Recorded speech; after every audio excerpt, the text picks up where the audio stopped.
That's my view. I'm not sure if any of the I think others. I'd add to that as well by saying that it won't set a precedent, because, like I said at the start, the reason why we're here today is because our freedom of choice was taken from us.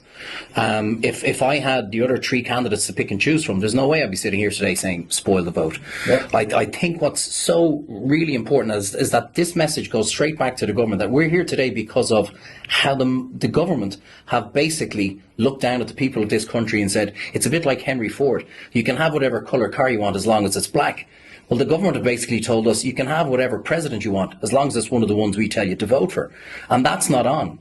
And I'm sitting here today for my children, for my grandchildren, to turn around and say, don't ever be afraid to stand up in the face of tyranny. Don't ever be afraid to turn around and tell a government that we're not going to tolerate this, because you might think you have the power, and every now and then when you come around to us every 4 or 5 years and kiss our ass or kiss our babies to turn around and ask for their vote, well, that's not going to work anymore. Because you have to turn around, and if I can convince anyone in this room that is looking at me going, there's no way I'm going to spoil the vote, if I can convince one person in the room or one person that's listening to us here today, then that's job done.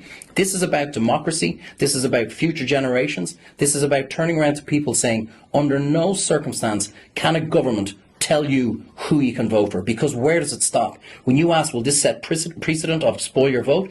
Does what the government, what they've after doing, will that set precedent as well going forward? We'll tell you what councillors you can vote for. We'll tell you what TDs you can vote for. We'll tell you what MEPs you can vote for.